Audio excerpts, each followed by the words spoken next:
A lot going on down there in Springfield. Bruce Rauner in his turnaround, that's what we call the turnaround budget.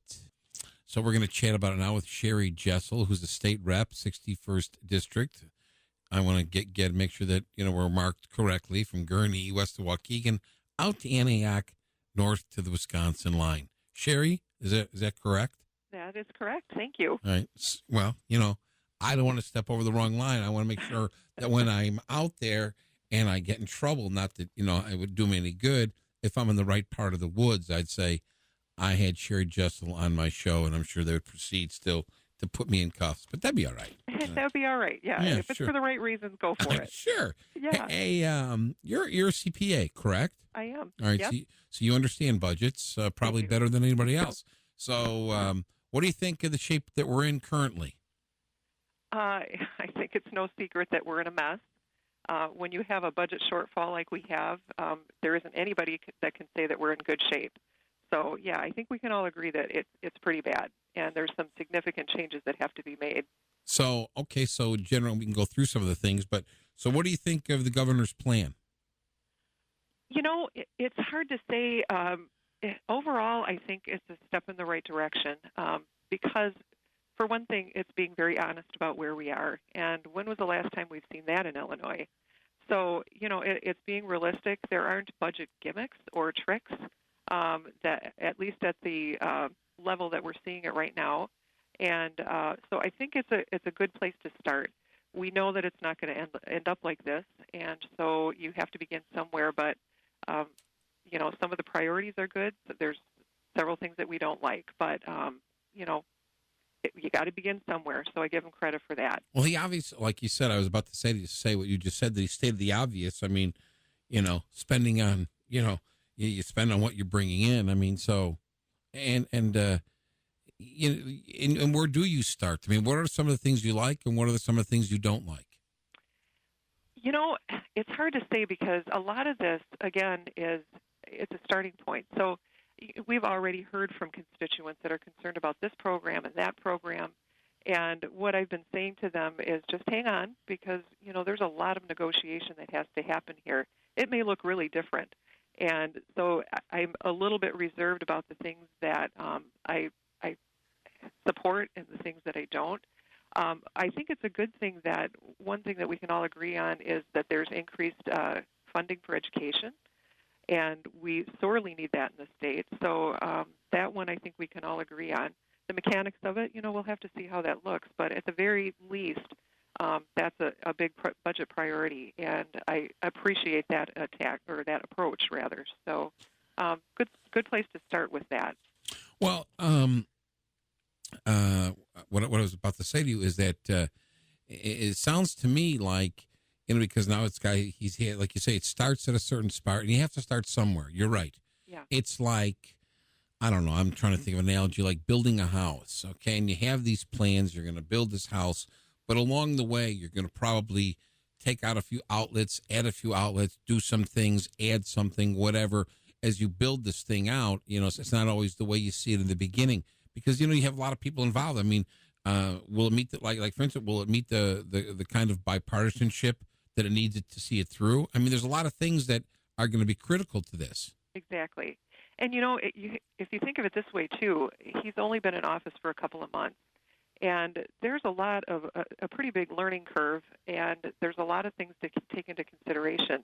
You certainly can't do that in a couple months in office. Right. He's surrounded himself with some good people, some knowledgeable people, but at the same time, it's a different state, it's a different circumstance. We have a new legislature, so you have to begin somewhere. But once you get feedback from different people, different constituencies, it could look very different in a lot of different ways. So, and I think as this process goes forward, that's what we'll see.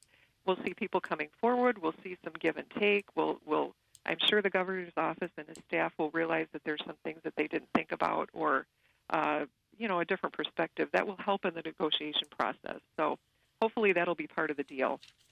I mean, what do you think of his plan to cut into do you think his plan to cut into pensions will be met with the most resistance? Of course. Right. Well, there are plenty of people that are meeting. We're seeing resistance on a lot of different fronts, but Of course, pensions is a big one. It affects a lot of people. And, he made it very clear that he is not planning to touch anybody's pension who has already earned it, is receiving it. And that's a scare tactic that a lot of people like to use, is that they're going to take it away. I heard it, when I was meeting with people in my district, please don't take away our pensions. And he made that very clear in his address that that's not the intention. But it is really clear, and I think we can all agree that it can't continue as it is. There are things that we really do need to change. He's proposed changes. Perhaps they'll work. Perhaps there's some that are better. Perhaps this is the best way, and part of the negotiation is going to be, examining that and digging into the details and seeing how that could work. So it's a good idea. I mean, it's a good place to start. We'll see what it looks like. I mean, you have to do something. I don't know what that something Absolutely. is. Absolutely. We know you have to do something. Yeah, it's unsustainable. It's just unsustainable. It's just, it's the old saying, if it ain't broke, don't fix it. Well, it's broken. It needs to be fixed, and it needs, or modified, or, whatever. And people, whatever that means, whether you're going to a defined benefit pro, you know more about this stuff than I do, but there's other ways of whether it goes into a 401k or defined benefit program. You can't just go the way it's been going, or there's not going to be going. Everyone's going to be out.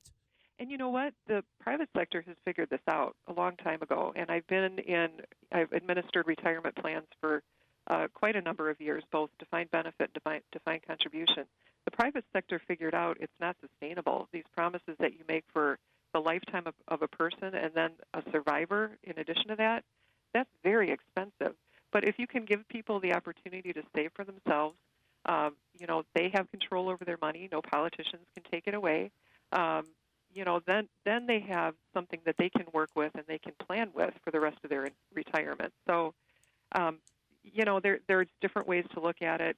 Certainly, you want to make retirement available to everybody. So, shifting away from defined benefit to defined contribution may be one way to do that. And I don't know if this is applicable or not, but there's a lot of companies.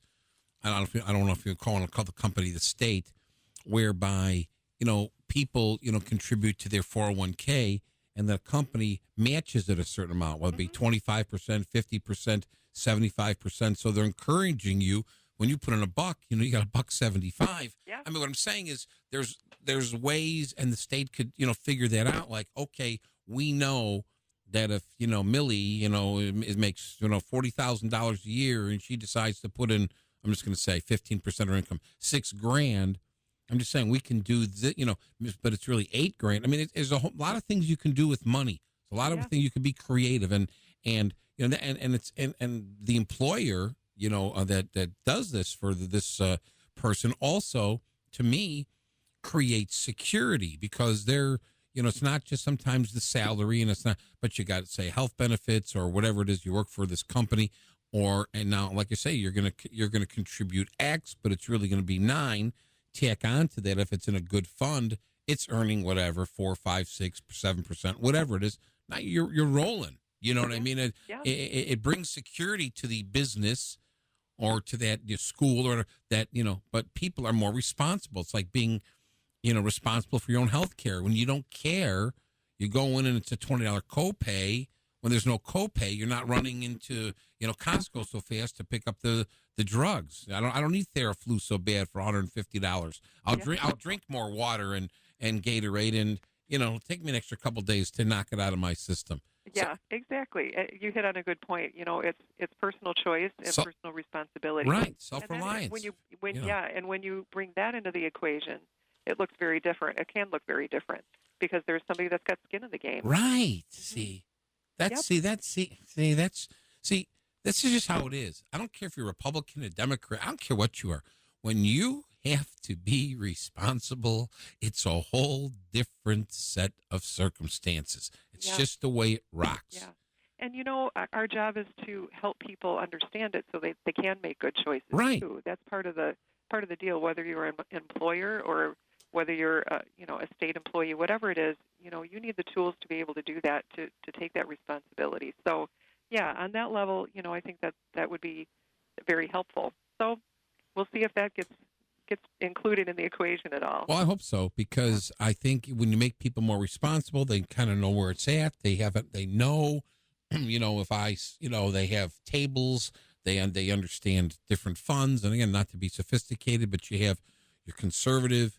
Obviously, a person that's 22 can be a whole lot more aggressive than, say, a person 52. Okay, Right, so right. but they learn that stuff. See, Exactly. and they go, okay, this is, and you read about the risks, so you read about this, and you know what's going on. You can say, okay, if I put so much money in, by the time I'm 40, I'll have this. By the time I'm 55, I'll have that. Whatever. Even if they quit the job at 35 or something, you have an idea. But they know they get a statement every month. They know what's going on. You know exactly. And then you know the security of it, because right now, realistically, people who are receiving public pensions don't know the security Right. of it. It all looks So good on paper, but if it's unsustainable, at what point are we going to have to make some changes? Right. So you're really, and so it's your dough, but so you're not losing your dough. The only way you lose your dough is if you put it in bad stuff and you're super aggressive. You know what I mean? And it's minus, Right. but that's up to you on the self-reliance aspect. But Sheri, thanks so much for coming in. absolutely. I really Well, thanks appreciate for explaining all this good stuff to us. Appreciate it very much. You bet. Thanks for all you do.